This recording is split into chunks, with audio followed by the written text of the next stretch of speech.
how to make a cool peace sign image using Paint.net.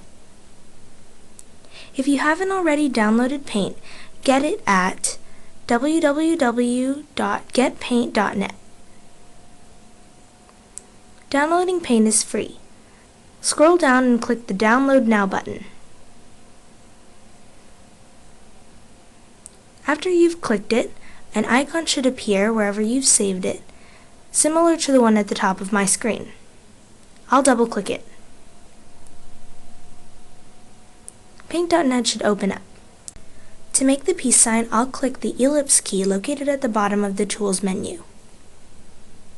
I'll leave the brush width at 2, then I'll click and drag to make the circle. Notice that the circle is thin. I can change the thickness of the circle by choosing the brush width. I'll select 15. I'll click and drag. Notice that this circle is thicker. To undo or redo a step, click the back or forward icons and the history window.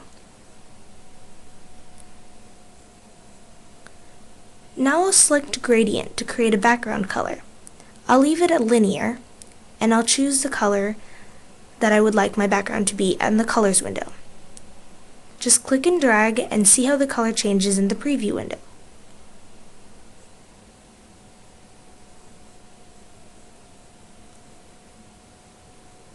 I'll click and drag and a color should appear across my page. If I swirl it around, you'll notice how the color changes shape. If I click the extra dot, I can change the way the blue moves around my screen. Feel free to experiment with this as you go along. I can also change the shape to a diamond shape. There are many different ways you can make your background look according to your preferences. I'll leave mine at linear.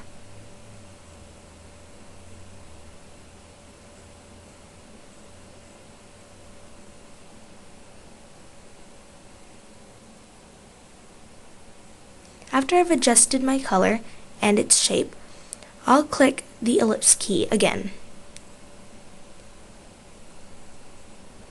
I'd like my peace sign to be thicker, so I'll select the brush width 25. I'll also change the color of my peace sign to green. I'll click and drag and a circle should appear. Then I'll go over and click the line/curve key on the Tools menu. Again, I'll leave my brush width at 25 to match my circle. In the center of the circle, I'll draw a line straight down, creating 2 semicircles. After I've finished clicking and dragging, squares will appear, allowing me to add curves to my line. I'll leave it at a straight line. Leaving it still at the line and curve icon, I'll choose another point on my line and click and drag to make part of the peace sign. Remember, try to avoid the squares because that would add curves to your line. Create a second line to mirror the opposite semicircle. Once you have clicked and dragged, your peace sign is finished. I'll add effects to mine.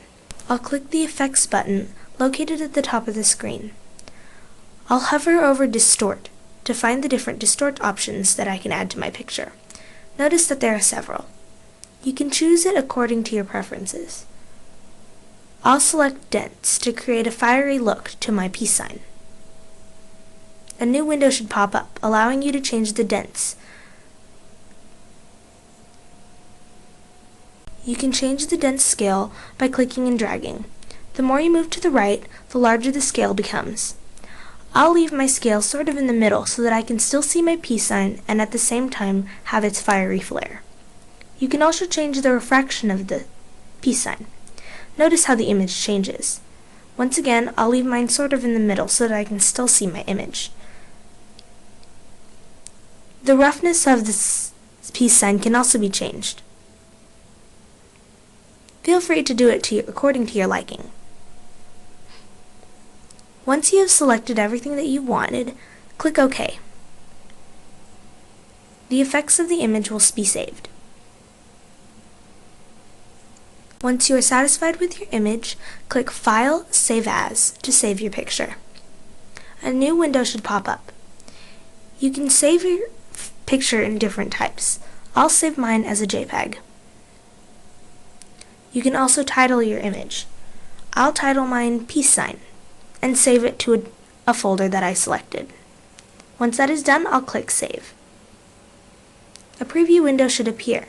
Once I've confirmed that this is my image, I'll click OK. And ta-da! Your image is now complete. I hope this helps, and thanks for watching.